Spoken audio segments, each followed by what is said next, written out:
Hello everyone, welcome back to my channel. My name is Tiffany and this is my faith-based channel where I talk about books, talk about Jesus, and I talk about life as a 20-year-old just trying to live for Jesus in my 20s.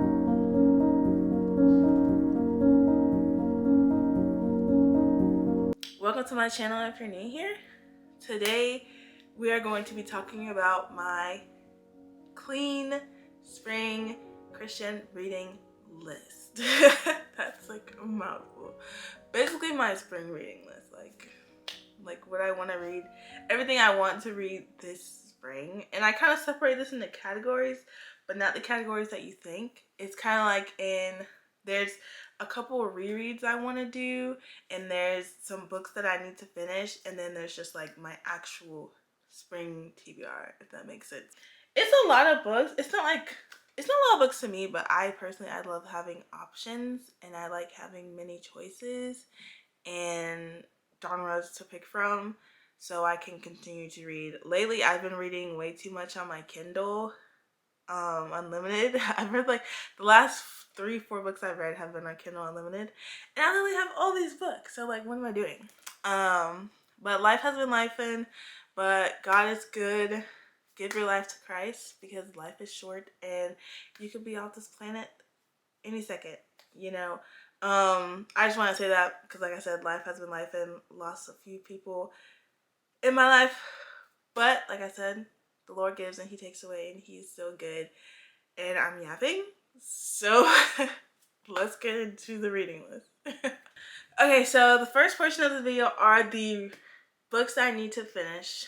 And the main book I need to finish because I love this book. I'm simply just procrastinating reading it.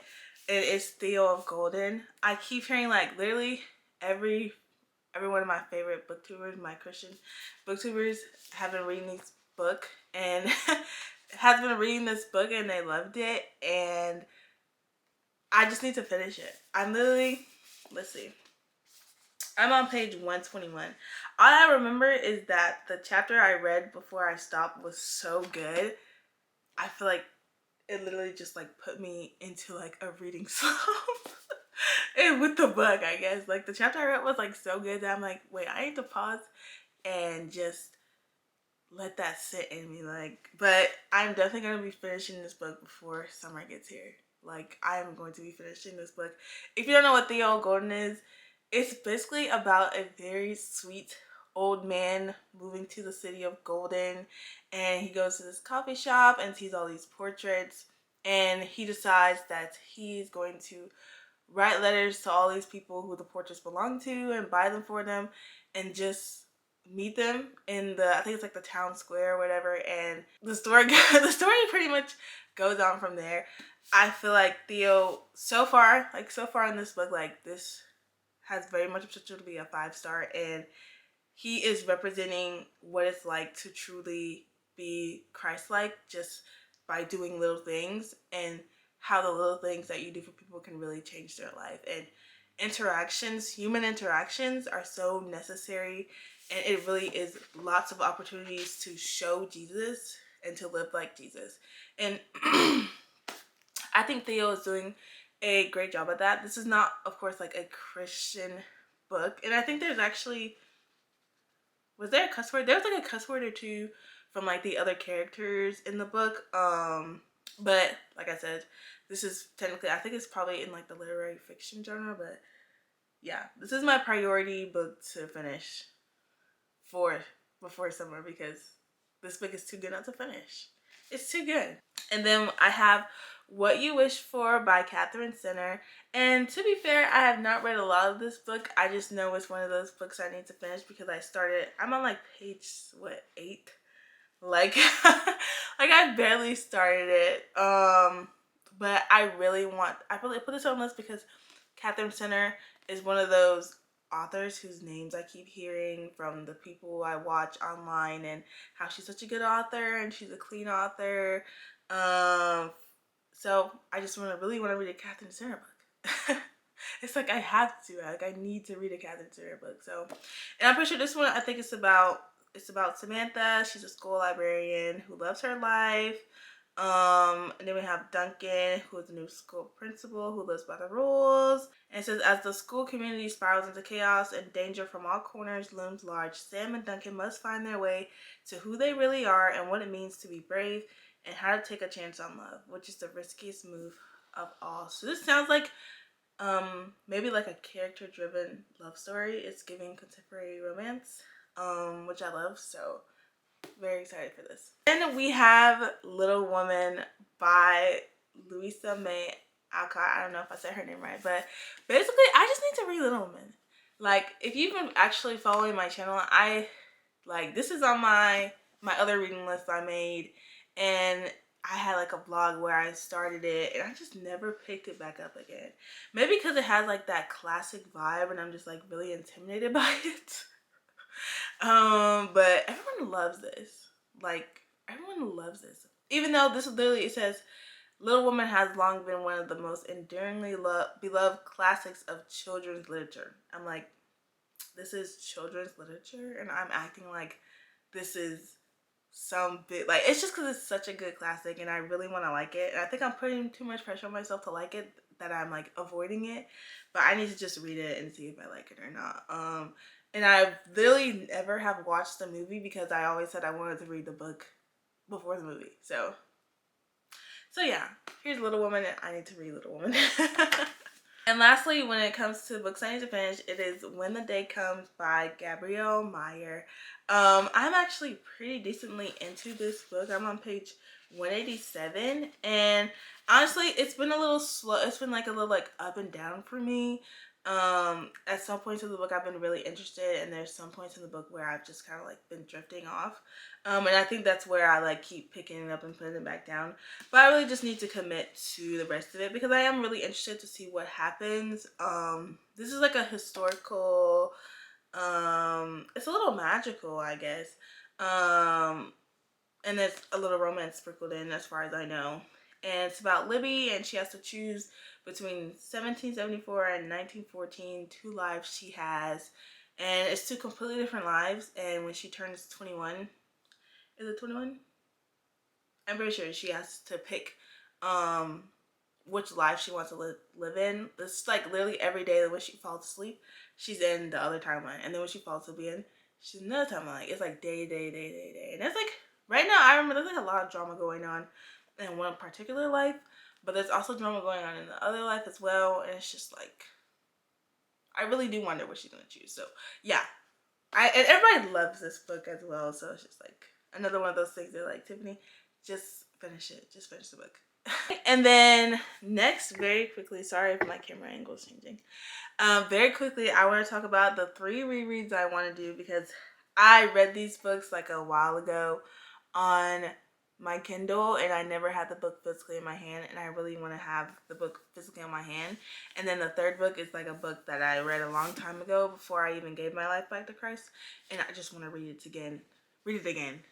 But I have If All Else Fails by Emma St. Clair, and I have The One with the Kiss Cam by Sydney Steele. Both these books were 5-star contemporary romances for me. I'm tempted to save this one for the summer, but I really do want to read an Emma St. Clair book again. So honestly, I might end up picking it up. And The One with the Kiss Cam was so freaking good. The last 3 books I've read on my Kindle that I was telling you guys about earlier have been by Sydney Steele. She's becoming one of my favorite authors as well. And this was the very first book that I read by her. And yeah, I'm not going to go into depth on these because these are rereads for me. And we also have Better Than the Movies by Lynn Painter because, like I said, I read Lynn Painter back before I like cleaned up my whole reading journey. And then now, like, I remember this being one of my most favorite books ever. And the copy I had, I gave it to a friend. She never gave it back to me. It's like all annotated and cute and everything. And yeah, she never gave it back. So we're going to start fresh with a new copy. I also have the second book up there, which I've never read, actually. So yeah. Those are the rereads I'm hoping to do this spring. Okay, and then we actually get into the fun part of my actual spring reading list of books I've never read and that I'm looking forward to. In no particular order, we have Anne of Green Gables, because once again, this is another like children's classic that's like intimidating me for some reason. I just don't know. Maybe because it's the type of book I got, like, because it's like small and it's like, I mean, look at the font. Like maybe that's why I'm intimidated by this little book. And it was really like $3 though, and I wanted to read Anne of Green Gables, so. And I also think there's like a movie adaptation for this as well. If you've read Anne of Green Gables, down below, convince me to read Anne of Green Gables, because I just really want to read it. I heard it's just so cute, and there's so many books, and anyway, yeah, moving on. We have The 7-Year Slip by Ashley Poston. I bought this book a long time ago because I saw it was like a clean YA romance. Well, not YA, but a clean romance, and this is like has like magic. I believe this is also magical, right? Sometimes you just need to read the back of the book, and that's what I'm gonna do. It says, sometimes the worst day of your life happens. You have to figure out life after. For Clementine West, that means burying your head in her work as a book publicist, being practical, and forgetting the silly things her beloved aunt Amelia taught her, like living wide and chasing the moon. Clementine would rather stay grounded and keep her heart safe. For the last 6 months, she's done just that. When she moves into her late aunt's apartment and finds a strange man sitting in the kitchen, a man with kind eyes, a southern drawl, and a taste for lemon pies, her well-laid plans begin to fall apart. Because he's the type of man who, before it all, she would have fallen head over heels for. And she still might. But except he exists in the past. 7 years in the past to be exact. And when she quite literally lives 7 years in his future. See, I told you that I couldn't remember because I haven't like talked about this book in so long, but that's what this is about. It's like a romance, but he lives like 7 years in the past and she lives literally 7 years in his future. Yeah, so I was very excited to read that and just honestly see what happens, and it will be my first Ashley Poston book, so yeah. Then we have a Courtney Walsh book. I love Courtney Walsh. She's definitely probably my favorite author. I'm gonna put it in there. Like, she's up there with Francine Rivers for real. Courtney Walsh, we have The Happy Life of Isadore Bentley. As a university researcher, Isadore keeps to herself as much as possible. She avoids the students she's supposed to befriend and mentor. She stays away from neighbors and lives her own quiet, organized life in her own quiet, organized apartment. And she will never get involved in a romantic relationship again, especially with another academic. It will just be Isadore and her research forever. But on her 30th birthday, Isadore does something completely out of character. The young woman who never does anything on a whim makes an impulse purchase on a magazine featuring a silly article detailing 31 ways to be happy, which includes everything from smiling to strangers to exercising for endorphins to giving in to your chocolate cravings. Isadore decides to create her own secret research project, proving the writer of the ridiculous piece wrong. But as Isadore gets deeper into her research and meets a handsome professor along the way, she's stunned to discover that maybe, just maybe, she's proving herself wrong. Perhaps there's actually something to this happiness concept, and possibly there's something to be said for listening up and letting life take you somewhere happy. That literally just made me want to cut the camera off and read this book. That sounds so good. I love a fun book that's a like character development and also has romance. I feel like that's why I love Courtney Walsh so much. I just know if I were to do a video like books I think are gonna be 5 stars, I would read this book in that video. But yes, we have Courtney Walsh, and then we have Eden Brooke. This has been in like everybody's recommendations in the Christian community. If you want a good, clean historical romance, they say it's like Bridgerton but clean, and honestly, that's all you need to know. It literally says proper romance up here. I am so excited to read this book. Yeah, so basically this is just like a clean version of Bridgerton, and that's all I'm really gonna say. And I really just kind of want to go into this book a little blindly, so that's what I'm gonna do. So yeah. Then we have Tea and Elephants by Robin Jones Gunn. I'm so happy to have all these books in my hand because these have been books on like Christian like book recommendation videos for such a long time that I've wanted to read, and I finally have them in my hands, and I'm so excited. This I'm pretty sure this is one of those friendship I haven't read a good like friendship book. Like I don't feel like I've read a good one about like friendship and like sisterhood, and I don't even know if there's romantic elements in this or not, but I just have heard so many good things about this. And it's about Fern and Lily. They met as teenagers volunteering at a conference center in Costa Rica 20 years ago. They have shared a close friendship even though they live in different states. They can hardly believe it when the teen dream of traveling to Africa together becomes a reality. It's the truth of a lifetime, but life sure isn't what they thought it would be back when they were young. Along with their suitcases, both women bring emotional baggage that weighs heavily on them. The two best friends slowly open up to each other about the challenges waiting for them back home. Soon they discover that the people they meet and the places they experience have the power to change their hearts, but only if they listen to the gentle lessons God is teaching them in this land of emerald tea fields, graceful giraffes, and rambunctious elephants. Get ready for an unforgettable adventure on a safari of the heart and this wonderful exploration of how to move forward in faith, even when the future is uncertain. To me, that sounds, it's giving like Christian literary fiction. And that makes it like, that's what it's giving. I don't know if there's an actual word for that, but like I said, I am very excited for this book, and I'm pretty sure this is such a series, and it'll be my first Robin Jones Gunn book, so yes. Because we all need a little whimsy and a little magical in our life, we have the spell shop. And honestly, I can't tell you a thing about this book. All I know is it's whimsy, it's cute, and it's clean. That is all I know.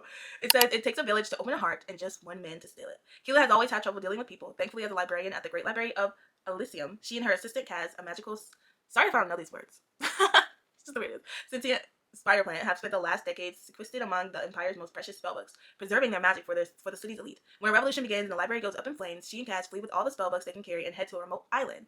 Keela, I really hope I'm saying her name right, discovers much to her dismay a nosy and very handsome neighbor who can't take a hint and keeps showing up day after day to make sure she's fed and to help her fix up her new home.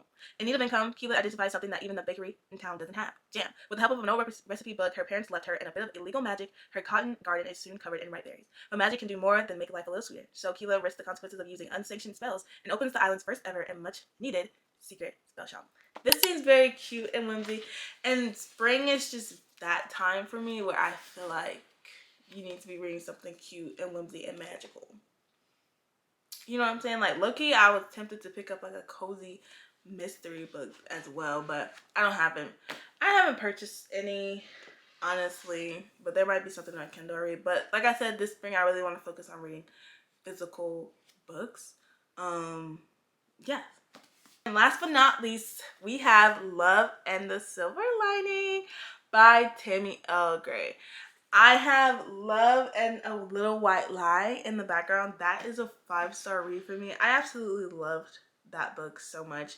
And honestly, if this series ends up being really good, Tammy's probably going to go up there on my author list because I love the way she writes. I love the way her way she writes her characters, and I love how her books, like when I was reading Love and a Little White Lie, like I feel like I could give that book to anybody to read, like even though it was kind of like presented to me as like a romance the way people were talking about it, but it's so much more than that. Like there's so much to learn from the characters.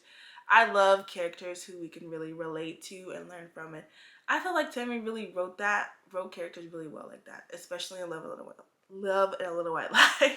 So I'm really excited to see what she did in Love and the Silver Lining. And this actually is like one of the characters in that book is carried on to this book. And I love when authors do that. Like it's just, and it's never the character you think it is. It's like some random character. I really want to go into this book blindly, so I'm just not gonna read it. I'm not gonna read it. And then last but not least, I have my Christian nonfiction book for the spring. And it is Courageously Soft, surprisingly a book that I need to finish. And it says, daring to keep a tender heart in a tough world. I don't know if you guys have heard me talk about this book before. Maybe in my other reading list I talked about it a little bit, but I remember I love the introduction, and as someone who is more on the sensitive side and life can be really hard, this is just really, I feel like this is going to be really encouraging for me to keep having a soft heart and to keep being like myself and not letting all the things that happen to me in my life keep me like from my joy. And we all have plenty of reasons to armor up, shut down, and numb out. But God wants more for us than just getting by. When we harden ourselves to the world, we choose not only to close ourselves off from the good things God intends for us, but also close off avenues God wants to work through in other lives. With deep empathy drawn from her own life, the author, whose name I'm not going to mess up, invites you to experience the countercultural path of staying open to the goodness of God. In Courageously Soft, she helps you identify the root of a hardened heart, move from fearful self-preservation to the hope of being held, recognize God's presence in the midst of pain, replace denial, shutting down, and closing off with abiding trust in God's love and care. If you have been feeling exhausted, bitter, or beaten down by disappointment, betrayal, or suffering, this graceful book will help you find your way back to a posture of love, trust, and hope. And this is pretty perfect for my life right now. Not gonna lie. But I always tend to take my time very slowly with nonfiction books because I actually want to retain the information and not just, oh yeah, I read this book. You know what I'm saying? But yes, that is pretty much all for my spring TBR. If you read any of these books and if you love any of these books, please comment down below and tell me how you liked it. And you can comment below your spring TBR for all I care. But it's very ambitious, but I like my reading list to be ambitious. I like having options and I like setting big goals. I think that's just that's just that. And yeah, I love you guys very, very much, and I will see you guys in another video very soon. Bye.